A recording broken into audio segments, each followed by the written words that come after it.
Such a powerful song for a time such as this, isn't it? Andre Bocelli and Celine Dion and The Prayer. Just a little bit of housekeeping. The first one is the mobile phone announcement. If you've got one, you might like to do a quick check just to ensure it's either switched off or on silent. Also, some of you may have got one of these little cards on the way in, and I'll read what's on it. Due to government restrictions, mourners from this area are requested to please remain in your allocated chapel or area for our entire time here. Attendees are required by current law that you are not permitted to attend any of the other mourning areas of Peter Elberg funerals today. So we're in 3 areas today. We're just asking that you honour. It's the government restrictions, as you know. Please remain in the chapel that's been allocated to you by the family of Mr. Barbaro. So thank you for your understanding there. Well, my name is Doug Oakley. I'm a civil celebrant, and it was the folk singer, the veteran folk singer, Joan Baez, who once said, "You don't get to choose how you're going to die or when. You can only decide how you're going to live." And from what you would all know, Joe lived a very full life. And here today we want to not just honour, but we want to celebrate his life. And up front here you can see on his coffin, I think that might be a scene from his home area back in Italy, at least that's what I'm led to believe. We've got the vegetables over there from out of his own garden, and really it is to celebrate his life. But we're also faced with the sadness that this time brings. It was all so sudden, as you would know. And our deepest sympathy goes to you all, especially to Tony, Stephen, Peter, Donna and Mark, and indeed the wider family. Thank you to the many friends who are here today in these 3 locations, but also via the live stream too. We hope that you can all feel a part of all that is happening here in the Walter Loxton Chapel. One thing that is evident right now is the need that we have for each other. As one of the songs by U2 from the early 2000s says, sometimes you can't make it on your own. We need each other. And so we come to celebrate Joe's life. I know he leaves many, many memories. A little bit later on, there'll be an opportunity for those here in the Walter Loxton Chapel. If any here would like to just say a word or two, just something brief, a memory, when I give that invitation, we'd love to hear from you. There might be 1 or 2 people. There may not be anyone. And if it works out that way, that's okay too. With those words of introduction, I'm going to ask son-in-law Daryl now to come forward and to just share something of Joe's life. Thank you, Daryl.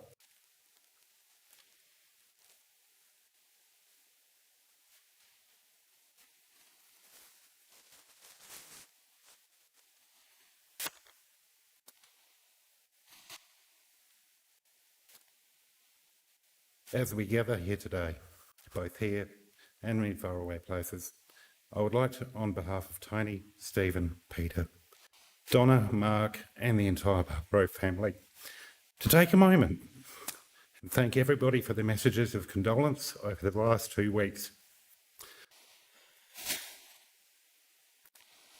They've been of great comfort and reassurance. I'd also especially like to thank Mark for giving me the words needed to express our feelings today.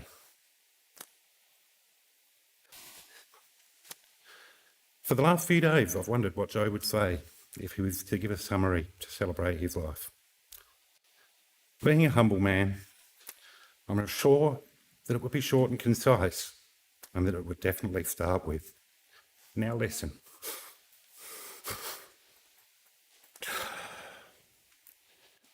Joe was born in Platy, Calabria, Italy, on the 4th of the 40.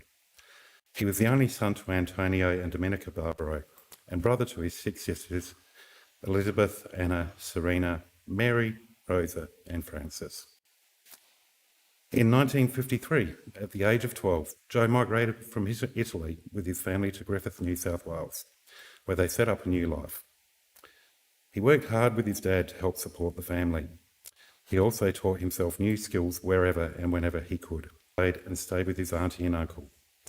He saw that more job opportunities were available to him here.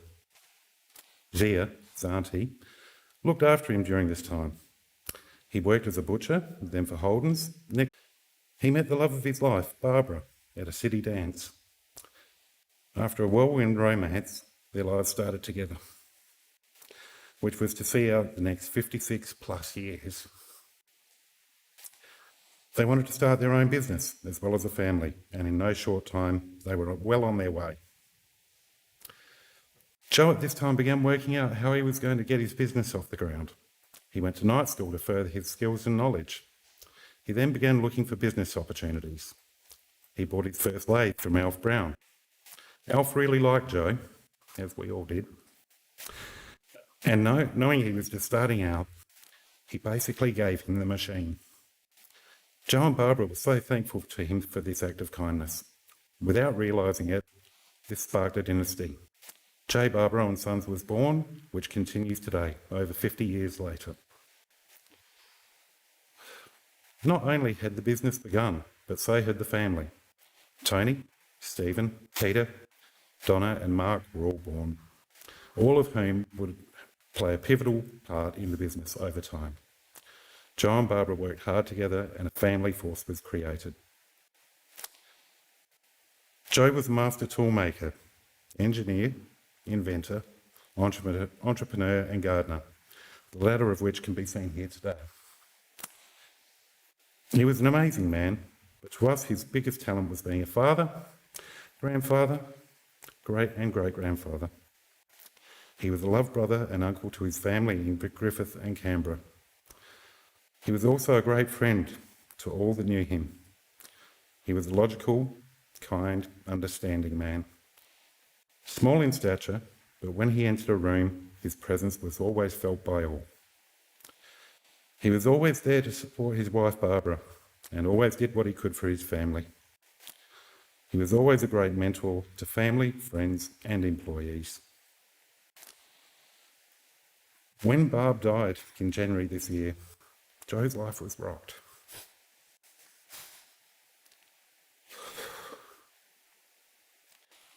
It is with disbelief that we gather again so soon under such sad circumstances.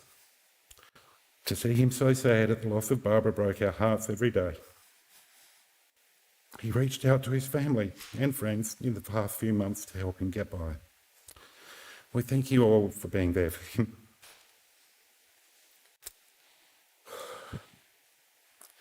Unfortunately, his heart failed him and we have lost him.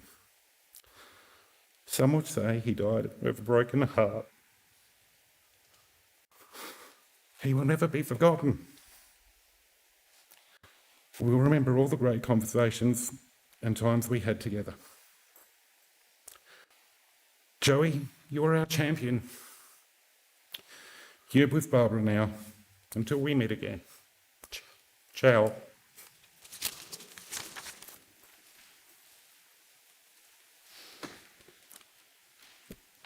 Well, what a lovely tribute. Daryl, thank you for that. Not easy, I know, standing up here, and I think it'd be appropriate for us to put our hands together to thank Daryl.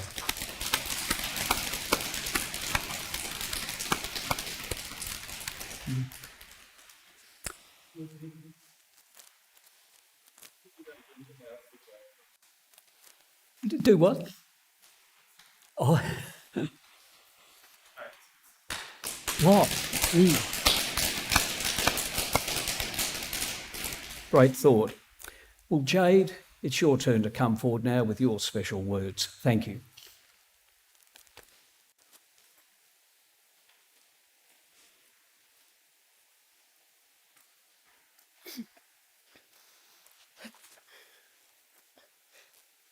To be honest, I had a hard time writing words on this one. I don't know what to say. I mean,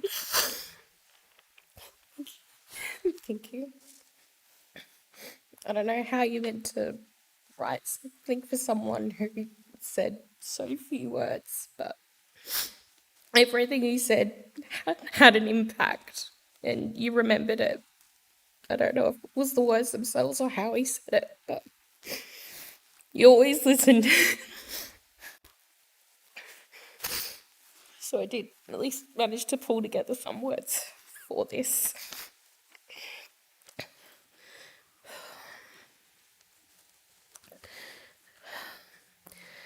Basil went in season, calluses on his hands. The voice of always reason, always working on his lands. Conversations at the table. There's always plenty of bread. With Pop, you're always able to just come and chat and be fed. Wisdom was always there about veggies and fruit. A mind like his was truly rare, knowing each and every tree root. Knowing what plants you can eat and knowing what brings you health. Always giving so much food and meat. To him, knowledge was wealth. Always walking out at night. Always there when you would need him. We will miss you with all our might. And don't worry, Pop the chooks we will feed.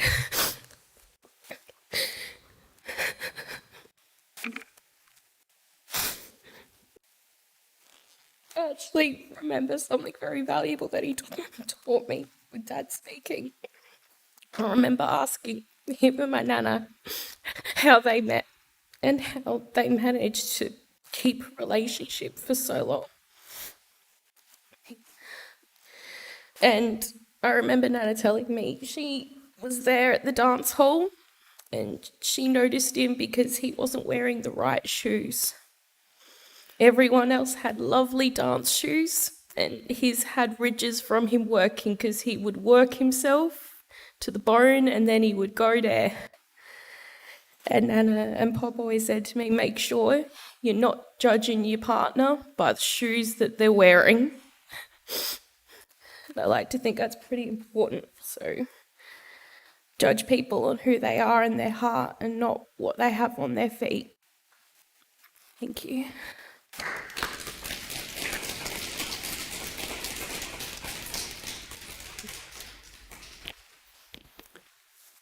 Thank you, Jade, and what a lovely thought to finish with too, making me check my shoes. But that was a lovely way to finish. Thank you. Rhiannon, I'll ask you to come forward now if you'd like to. Thank you.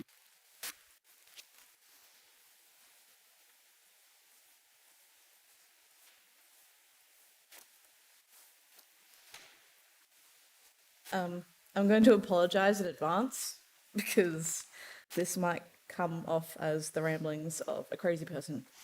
But it was very different. It was very difficult to try to condense a relationship like that and a person like Pop was into such a short piece of writing.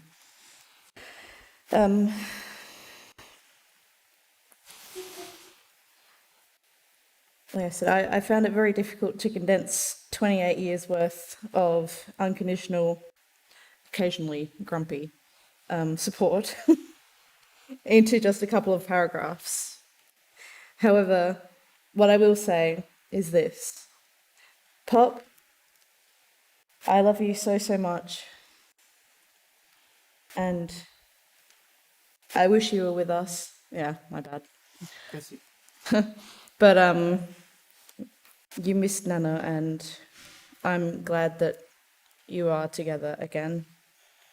You would never leave Nana and Pop's house with an empty stomach. If they couldn't convince you to eat something, you would at least be leaving with a big bag of goodies from the garden, usually spinach or some form of broccoli, and eggs from his chickens.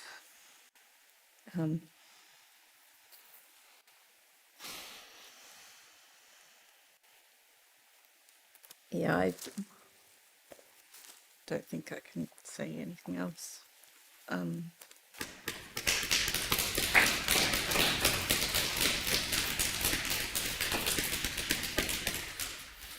I think to remember somebody because of their generous spirit, it says so much. Thank you, Rhiannon.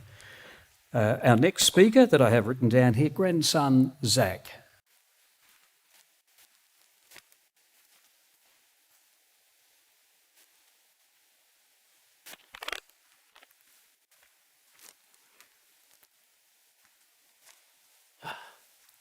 It's hard to talk about Pop, obviously. Daryl, that was beautiful, your eulogy. I think everybody loved that. Jade as well, and Rhiannon. I know it's hard to get up here and speak about him. But when I think of my Pop, I think of a truly great man, a smart man, a funny man, someone that loved his family a lot, more than anything. He always put his family above everything in his life. And he did everything himself. He built everything himself from the ground up. As Daryl said, he did it on his own. And my dad and I, we spoke in the car after he passed, and one story that came to his mind was to just show how smart and clever he was. He was telling me about a time they would go to Port Wakefield and they were looking at getting new shearers for the sheep. And apparently it was blistering hot, like one of the hot summer days, and the guy was showing them the complicated way in which to sharpen the tools and all this sort of stuff. And he asked if Pop wanted to have a go at it, and then first try, nailed it, got it perfectly. And my dad just was amazed. He couldn't believe that he did it first try. And the man was like, "Oh, so you've used them before?" And he said, "No, I haven't." And he's just like, "How do you know how to use them?" He's just like, "I just know how to use tools."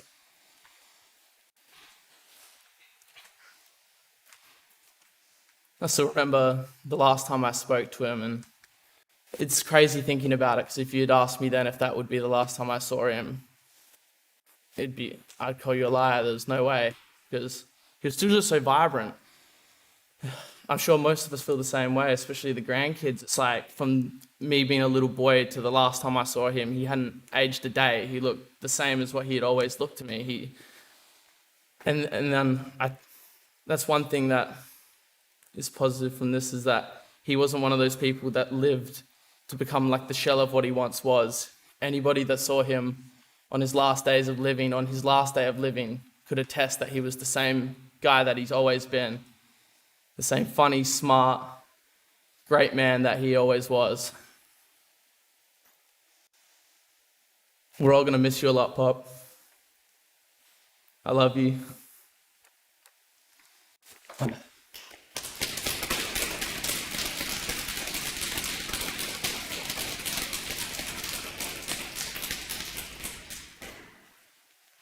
So many treasured memories. Thank you, Zach. Thank you. Now, at this point, there might be somebody, and we've got to restrict this probably to those here in the Walter Loxton Chapel. There may be somebody here who might like to share a memory or feels up to sharing a memory. As I said earlier, there's no pressure on anyone at all, but if you would like to, you're more than welcome to. Just something brief, some special memory you've got of Joe. I'm sure you've got your memories, but whether you can come out here and say it now is another thing. Well, perhaps not now, but maybe later on with friends and, of course, with family. They appreciate hearing your thoughts. Well, let's turn our attention then to the screens. And there'll be a number of photos and no doubt a story behind each photo. And this is a further way to help you all celebrate Joe's life. Thanks, Mark.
As we looked at the photos, I hope you were able to bring back some of your good memories that you have of Joe.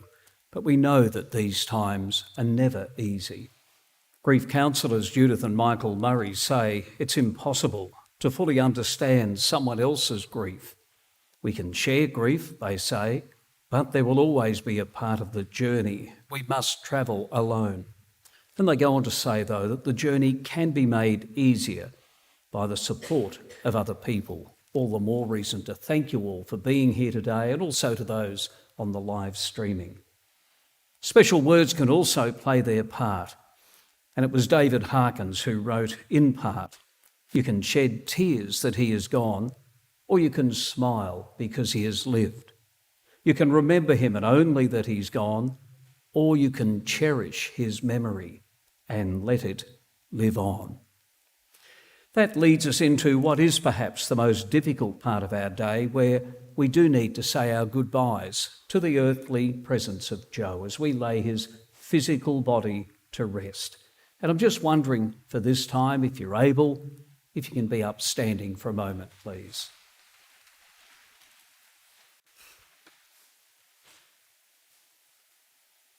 As we stand here, let's continue to bring back some of the memories of Joe, his early life back in Italy that Daryl covered so well. And of course, his working life, establishing the family business, and around about 50 years still going. I visited the family down there the other day, and you could hear the noise and so forth. It was a wonderful sound established by Joe. Terrific.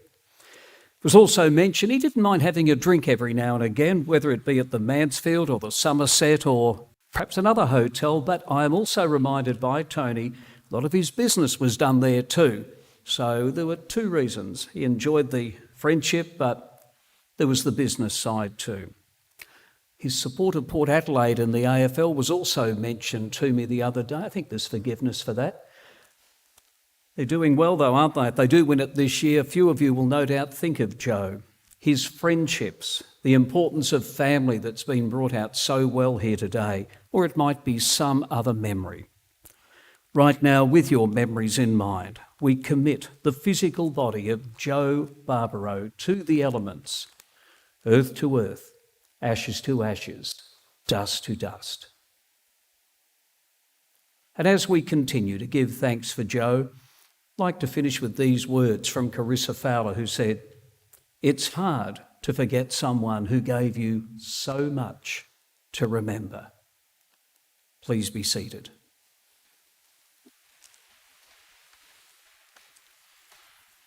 Well, to family and friends, our time in the 3 locations is coming to a close. Again, just reiterating that it is important that you stay within those boundaries of those locations. And as you leave, if you can leave through the doors that you came in by, it's difficult. We recognise that. And again, we thank you for your understanding. If you didn't sign the memorial book into our 3 areas here at Peter Elberg Funerals, they are located certainly in the Walter Loxton Chapel, just at the entrance area. So if your name is not there, if you could do that before you go, it's a wonderful record for the family, knowing you were here today, giving your love and your support.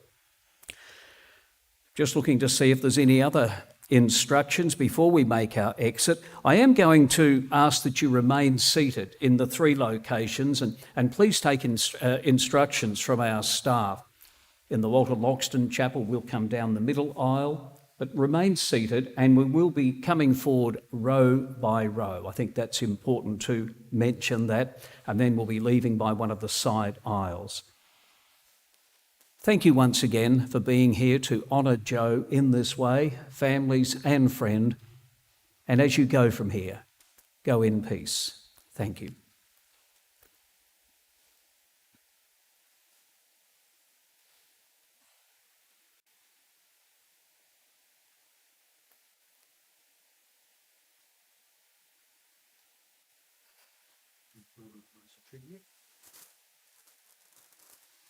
Love and